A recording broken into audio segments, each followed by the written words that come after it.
stock. It's nice and rich. And if you don't have beef bones and you don't want to make your own beef stock, you can get some over at any grocery store.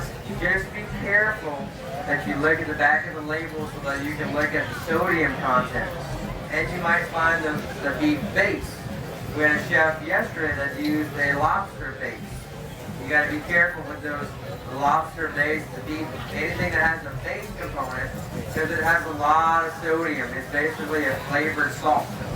Just like bouillon cubes, it's a flavored salt. Okay? And so it does add a lot to your dish.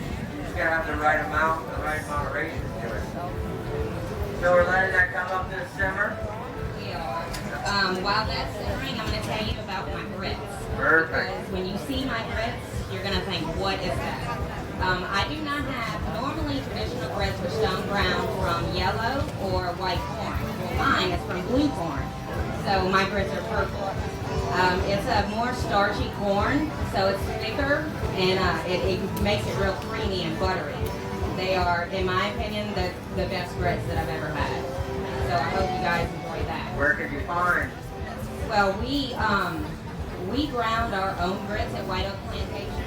So these are White Oak Plantation stone-ground grits. But we get our blue corn from southern Mississippi.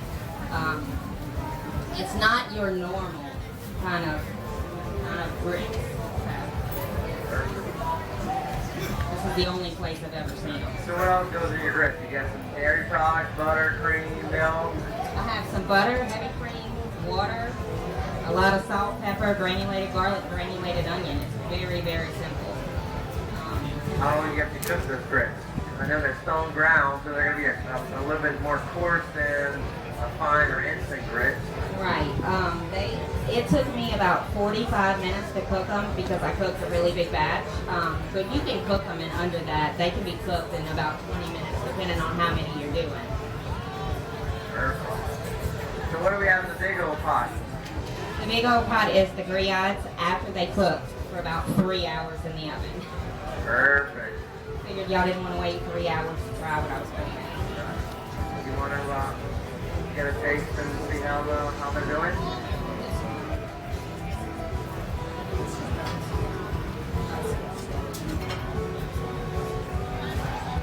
Nice and simmering, some really good color. So after the vegetables cook down, we're adding a couple more ingredients to our pot. I'm going to add a little bit of Worcestershire sauce, some diced tomatoes, a little bit of dried thyme. So Worcestershire, diced tomatoes, and dried thyme. Yes, this is kind of like the Spanish style grillades. Sometimes they have olives in them, sometimes it's just a tomato base.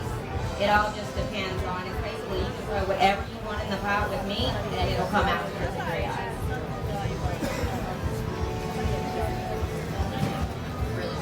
Perfect.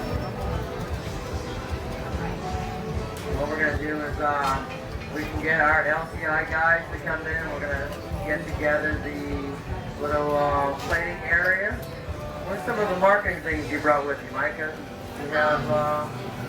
What I have is just some little flyers that have what kind of a basis of what we do for White Oak Plantation as well as the catering. Because they kind of, it is John Paulson Company Catering and Revolutionary Catering because he owns a restaurant in New Orleans in the French Quarter called Restaurant Revolution.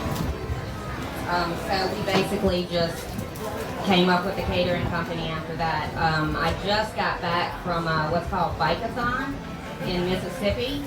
That is a 2-day longest event of your life ever. It's basically you wake up at 2 in the morning, feed breakfast, lunch, dinner, and do it all again the next day.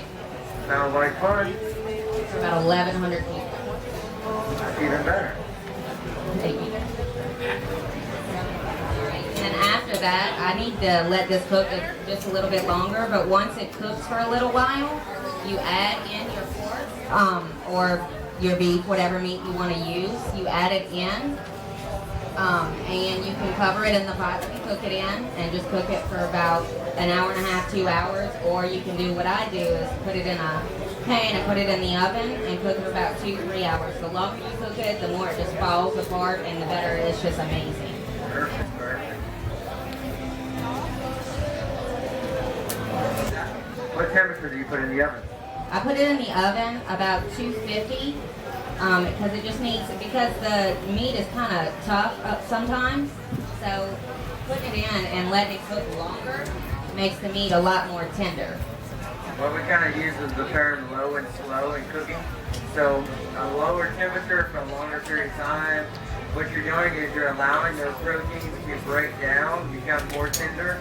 Because if I apply a lot of heat, it's going to toughen it up first.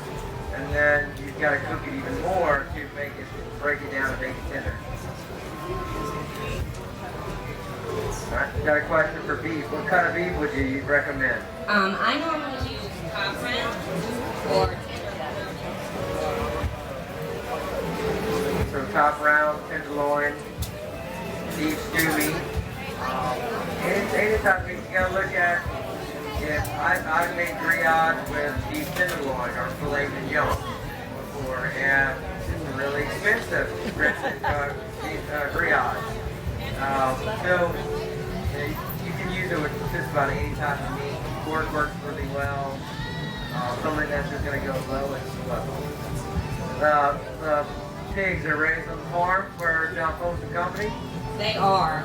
We actually, the pigs that we use, because we've become sentimental to our pet pigs, we feed them all the time. So what we use, a farmer out of Mississippi, his name is Tank, and I met him for the first time. We did a boucherie. It was actually played on LPB. We did a boucherie to where it brings you back to way long time ago when you would get together with all of your friends and family and everything and just cook a whole lot of pork stuff. We did hog heads cheese, we did sausage, all kinds of stuff. We even made a coon stew. Raccoon is really, really good. I like it. I pulled some raccoons out of the smoker this morning. Who cleans them for you? Chef. The one thing I noticed about that type of meat is you've got to clean it very well. There's a lot of little glands. It's kind of like alligator. You know, so if you ever go eat alligator and you really don't like it, it's usually because it has a tendon or a fatty part to it. I learned that very quickly when we were doing the whole roasted alligators. Because when I was carving them all, I'm like, oh, look at this. This looks weird. Let me try it. And then you spit it out. You're like, oh, this is god awful. And that's usually a bad experience when you have alligator meat that's not properly cleaned.